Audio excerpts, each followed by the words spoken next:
والنجم إذا هوى ما ضل صاحبكم وما غوى وما ينطق عن الهوى إن هو إلا وحي يوحى علمه شديد القوى ذو مرة فاستوى وهو بالأفق الأعلى ثم دنا فتدلى فكان قاب قوسين أو أدنى فأوحى إلى عبده ما أوحى ما كذب الفؤاد ما رأى أفتمارونه على ما يرى ولقد رآه نزلة أخرى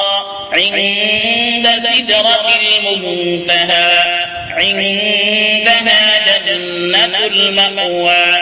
إذ يغشى السدرة ما يغشى ما زاغ البصر وما طغى لقد رأى من آيات ربه الكبرى أفرأيتم اللات والعزى ومناة الثالثة الأخرى ألكم الذكر وله الأنثى تلك إذا قسمة ضيزى إن هي إلا أسماء سميتموها أنتم وآباؤكم ما أنزل الله بها من سلطان إن يتبعون إلا الظن وما تهوى الأنفس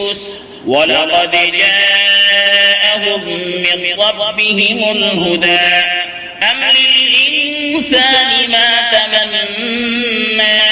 فلله الآخرة والأولى وكم من ملك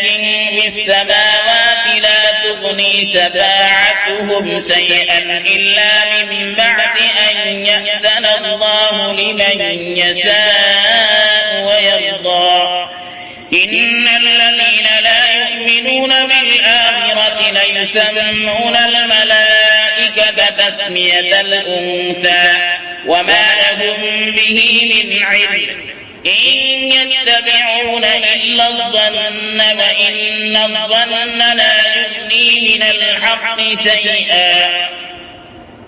فأعرض عمن تولى عن ذكرنا ولم يرد إلا الحياة الدنيا ذلك مبلغهم من العلم إن ربك هو أعلم بمن ضل عن سبيله وهو أعلم بمن اهتدى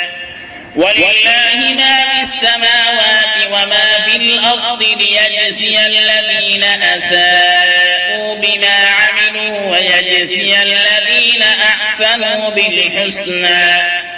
الذين يجتنبون كبائر الإثم والفواحش إلا اللمم إن ربك واسع المغفرة هو أعلم بكم إذ أنشأكم من الأرض وإذ أنتم أجنة في بطون أمهاتكم فلا تزكوا أنفسكم هو أعلم بمن اتقى أفرأيت الذي تولى وأعطى قليلا وأكدى أعنده علم الغيب فهو يرى أم لم ينبأ بما في صحف موسى وإبراهيم الذي وفى ألا تزر وازرة وزر أخرى وأن ليس للإنسان إلا ما سعى وأن سعيه سوف يرى ثم يجزاه الجزاء الأوفى وأن إلى ربك المنتهى وأنه هو أضحك وأبكى وأنه هو أمات وأحيا وأنه خلق الزوجين الذكر والأنثى من نطفة إذا تمنى وأن عليه النشأة الأخرى وأنه هو أغنى أنه هو رب الشعرى وأنه أهلك عادا الأولى وثمود فما أبقى وقوم نوح من قبل إنهم كانوا هم أظلم وأطغى والمؤتفكة أهوى فغشاها ما غشى فبأي آلاء ربك تتمارى هذا نذير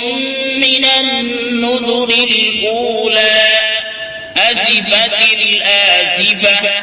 ليس لها من دون الله كاشفة أفمن هذا الحديث تعجبون وتضحكون ولا تبكون وأنتم سامدون فاسجدوا لله واعبدوا.